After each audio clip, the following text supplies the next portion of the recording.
மிதுன ராசியில் பிறந்தவங்களுக்கு இந்த வாரத்தில் நீங்கள் உங்களுடைய பொருளாதாரம் பரவாயில்லாமல் இருக்குது.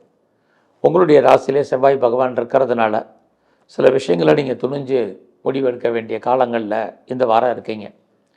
எது எப்படி இருந்தாலும் உங்களுடைய முயற்சியை நீங்கள் விட்டுறாதீங்க. எகெயின் அண்ட் எகெயின் ட்ரை பண்ணிக்கிட்டே இருங்க. கிரகங்கள் உங்களுக்கு இந்த வாரம் ஓரளவுக்கு சாதகமாக இருக்கிறதுனால எதிர்பார்த்த வாழ்க்கையில் முன்னேற்றங்கள் உங்களுக்கு இருக்குது. உங்களை நீங்கள் பெரிய லெவலில் டெவலப் பண்ணுங்கள், அப்டேட் பண்ணுங்கள். நிறைய லேர்ன் பண்ணுறதுக்கு ஏர்ன் பண்ணுறதுக்கான வாய்ப்புகள் இது அத்தனையும் இந்த வாரம் உங்களுக்கு உண்டு. ஸோ எந்த அளவுக்கு எஃபர்ட் எடுத்து நீங்கள் லைஃப்பில் பண்ணுறீங்களோ அந்தளவுக்கு உங்களுக்கு ரிட்டர்ன்ஸ் அல்லது அவுட்புட் கிடைப்பதற்கான வாய்ப்பு இந்த வாரத்தில் உங்களுக்கு இருக்குது. ஸோ இந்த வாரம் நீங்கள் யாரை நம்பி இருக்கீங்களோ அவங்க ஏதோ ஒரு விதத்தில் உங்களுக்கு உதவி பண்ணுவாங்க. அதற்கான வாய்ப்புகள் இருக்குது. ஸோ அது மட்டுமல்ல, இந்த வாரத்தில் நீங்கள் ஏதாவது பழைய பொருட்களை கொடுத்துட்டு புதுசாக பொருட்கள் வாங்குவதற்கான வாய்ப்பு, குறிப்பாக லேண்டு வாங்குறதுக்கு, இடம் வாங்குறதுக்கு, வண்டி வாகனங்கள் வாங்குவதற்கு, வீட்டு பொருட்கள் வாங்குவதற்கான வாய்ப்புகள் இருக்குது.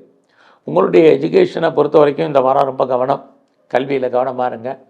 அம்மாவுடைய உடல் ஆரோக்கியத்தை பொறுத்த வரைக்கும் கொஞ்சம் கான்சன்ட்ரேட் பண்ணுங்கள். நீங்கள் ஏதாவது கலைத்துறையில் இருந்தீங்கன்னா இந்த வாரம் சுமாராக இருக்குது. நல்ல புகழ் இருக்குது, பட் வருமானங்கள் சுமார். உங்களுடைய அரசியல் வாழ்க்கை உங்களுக்கு நல்ல புகழையும் அந்தஸ்தையும் கொடுக்கும்.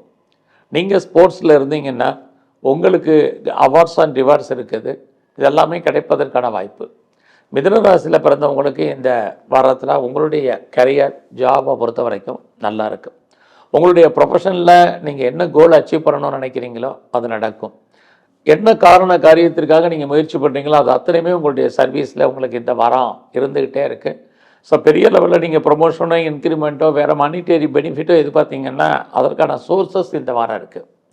ஸோ இந்த வாரத்தில் நீங்கள் உங்களுடைய வழக்குகள் இருந்தால் வழக்குகளில் ஜெயிப்பீங்க. எதிரிகளே வெற்றி கொள்வதற்கான வாய்ப்பு இதெல்லாமே உண்டு. இந்த வாரத்தில் நீங்கள் உங்களுடைய மன வாழ்க்கை சுமாராக இருக்கும். உங்களுக்கு உடம்புல நோய் எதிர்ப்பு சக்தி குறைவாக இருப்பதற்கான வாய்ப்புகள் இருக்குது. செகண்ட் மேரேஜுக்கு ட்ரை பண்ணுறவங்க கொஞ்சம் வெயிட் பண்ணுங்கள். சொந்த பிஸ்னஸ் நார்மலாக இருக்குது. நீங்கள் ஒன்றுக்கு மேற்பட்ட பிஸ்னஸ் அல்லது ஒன்றுக்கு மேற்பட்ட தொழில் பண்ணிகிட்டு இருந்தீங்கன்னா இந்த வாரத்தில் சுமாராக இருக்கும். யாரெல்லாம் பாஸ்போர்ட்டுக்கு விசாவுக்கு அப்ளை பண்ணியிருக்கீங்களோ வர்றதுக்கான வாய்ப்புகள் இருக்குது. ஹையர் ஸ்டடி, ஹையர் எஜுகேஷனுக்காக நீங்கள் அதர் ஸ்டேட்டோ அதர் கண்ட்ரி அப்ராடோ ட்ரை பண்ணுவீங்க. அதுக்கும் வாய்ப்புகள் இந்த வாரத்தில் இருந்துக்கிட்டே இருக்குது. எது எப்படி இருந்தாலும் உங்களுடைய அந்தஸ்து கூடும், கௌரவம் கூடும். இந்த வாரத்தில் நீங்கள் மகாலட்சுமியும் அம்பாளையும் வழிபாடு பண்ணுங்கள்.